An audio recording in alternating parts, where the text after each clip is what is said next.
तो चलिए बिना किसी देरी के शुरू करते हैं आज का ये खास एक्सप्लेनर।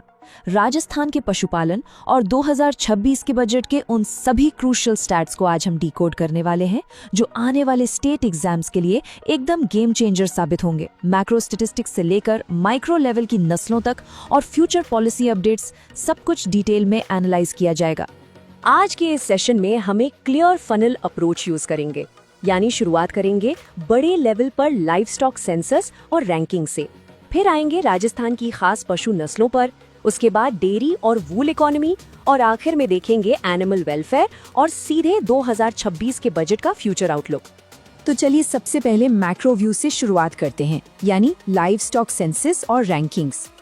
अब जरा इस नंबर को देखिए, 568.01 लाख। ये कोई छोटा मोटा आंकड़ा नहीं है, ये राजस्थान में टोटल लाइव स्टॉक पॉपुलेशन का वो मैसिव स्केल है जो असल में स्टेट की रूरल इकोनॉमी का बेस और उसकी असली धड़कन है।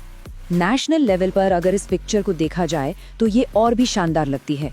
पूरे देश में पशुधन के मामले में उत्तर प्रदेश नंबर 1 पर है, लेकिन उसके ठीक बाद राजस्थान का रैंक दूसरा है। देश के कुल पशुधन का 10.60% हिस्सा अकेले राजस्थान संभालता है, जो अपने आप में बहुत बड़ी बात है। अब 20वें सेंसस का ये ट्रेंड देखिए, बिल्कुल कॉन्ट्रास्टिंग। एक तरफ भैंसों की संख्या में लगभग 5.53% का इंक्रीमेंट हुआ है, जो साफ इशारा करता है कि डेयरी इकोनॉमी पे फोकस कितना बढ़ रहा है। पर वहीं दूसरी तरफ गधों की आबादी में सीधे 71.3% की भारी गिरावट आई है। ये क्लियरली दिखाता है कि एग्रीकल्चर और रूरल ट्रांसपोर्ट का लैंडस्केप अब कितनी तेजी से बदल चुका है। मैक्रो डेटा के बाद अब थोड़ा ग्राउंड लेवल पर चलते हैं और फोकस करते हैं स्टेट की बायोलॉजी पर, यानी यहाँ की खास पशु नस्लों पर। देखिए, एग्जाम्स के पॉइंट ऑफ व्यू से बकरियों की ये तीनों नस्लें बार बार हाईलाइट होती हैं, जैसे शेखावाटी, जिसे काजरी के वैज्ञानिकों ने डेवलप किया था। इसकी खासियत यह है कि इसके सींग नहीं होते। फिर आती है बर्बरी, जिसे सबसे खूबसूरत और स्पॉटेड ब्रीड माना जाता है। और अगर बात दूध की हो तो जखराना ब्रीड बकरियों में सबसे आगे निकल जाती है। भेड़ों में एक नाम जो हमेशा याद रखने लायक है वो है सोनाड़ी, जिसे चनोथर भी कहते हैं। ये मेनली सदर्न राजस्थान में मिलती है। इसका सबसे बड़ा विजुअल आइडेंटिटी मार्क ये है कि चरते वक्त इसके लंबे कान पूरी तरह जमीन को छूते हैं। ये फैक्ट ना सिर्फ याद रखने में कैची है, बल्कि दूध प्रोडक्शन में भी ये भेड़ों में सबसे आगे होती है। अब आते हैं असली कैटल पावर हाउसेस पर। कॉन्क्रेज ब्रीड को ही ले लीजिए, ये अपनी मशहूर सवाई चाल यानी सवा कदम की चाल के लिए जानी जाती है। दूसरी तरफ नागौरी बैल हैं, जिन्हें प्योर एग्रीकल्चरल स्ट्रेंथ और कड़ी मेहनत का प्रतीक माना जाता है। और राठी, इसे तो राजस्थान की कामधेनु का दर्जा मिला है, क्योंकि इसका मिल्क यील्ड बाकी सभी देसी गायों में सबसे बेहतरीन होता है। इन सभी नस्लों को समझने के बाद चलिए अब इस बायोलॉजी को स्टेट के रेवेन्यू और इकोनॉमी से लिंक करते हैं। तो क्रूशियल पॉइंट यह है कि वूल प्रोडक्शन के मामले में राजस्थान का डोमिनेंस एक तरफा है। नेशनल लेवल पर करीब 47.98% ऊन अकेले यहीं से प्रोड्यूस होता है, लगभग आधा हिस्सा। ये नंबर 1 पोजीशन वाकई बहुत इम्प्रेसिव है। और बात सिर्फ ऊन की नहीं है, दूध प्रोडक्शन में भी इस स्टेट का उतना ही स्ट्रॉन्ग होल्ड है। इंडिया के टोटल मिल्क आउटपुट का 14.51% राजस्थान से आता है, जो इसे नेशनली सेकंड पोजीशन पे लाकर खड़ा कर देता है। ये इकोनॉमिक पिक्चर वाकई रूरल स्ट्रेंथ को दिखाती है।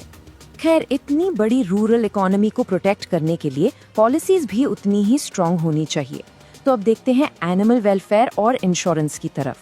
परीक्षा की तैयारी के लिए मुख्यमंत्री मंगला पशु बीमा योजना के ये पे आउट फिगर्स एब्सोल्युटली क्रूशियल हैं। स्ट्रक्चर बहुत स्ट्रेट फॉरवर्ड है। गाय या भैंस के लिए मैक्सिमम कैप 40,000 रुपीज रखा गया है, भेड़ या बकरी के लिए 4,000 रुपए और ऊंट के केस में ये पे आउट 400 रुपीज तय किया गया है। ऊँटों के कंजर्वेशन की बात करें तो एक बहुत ही बोल्ड मूव यहाँ देखने को मिलता है। ऊंट संरक्षण अनुदान की राशि को सीधे डबल कर दिया गया है। पहले ये पे आउट 10,000 रुपए था, जो अब 20,000 रुपए हो चुका है, जिसे 2 इंस्टॉलमेंट्स में पे किया जाता है। ये सीधे सीधे इन नंबर्स को बूस्ट करने की स्ट्रैटेजी है। और भेड़ पालकों के लिए अविका कवच योजना एक बहुत ही टारगेटेड फाइनेंशियल शील्ड ऑफर करती है। सिर्फ 80 रुपए का एक छोटा सा प्रीमियम और भेड़ की डेथ या डिसेबिलिटी पर 3,000 रुपए का डायरेक्ट कॉम्पेंसेशन मिलता है।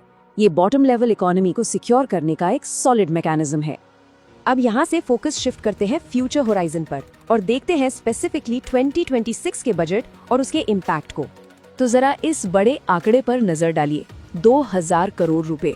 आरसीडीपी यानी राजस्थान कोऑपरेटिव डेयरी फेडरेशन का बजट 1000 करोड़ से सीधा दोगुना करके 2000 करोड़ कर दिया गया है।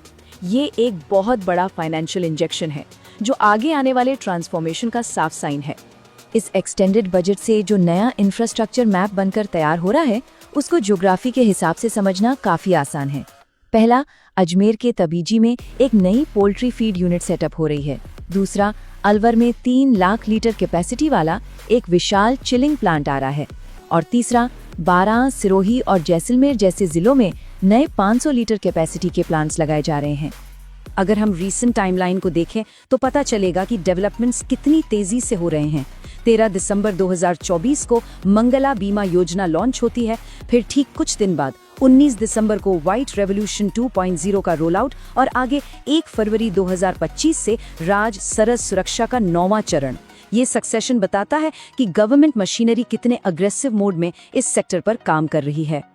तो इन सभी स्टेटिस्टिक्स, ब्रीड्स और पॉलिसीज के इस डीप डाइव के बाद एक सबसे बड़ा सवाल जो सामने आता है वो ये है कि ये व्हाइट रेवोल्यूशन 2.0 और 2026 का ये डबल हुआ बजट आने वाले वक्त में राजस्थान की रूरल इकोनॉमी को किस हद तक ट्रांसफॉर्म करके रख देगा। ये वो थॉट प्रोवोकिंग पॉइंट है जिस पर आगे नजर बनाए रखना जरूरी है। आज के इस एक्सप्लेनेर में बस इतना ही। इन की टेकअवेज को जरूर रिवाइज कीजिएगा।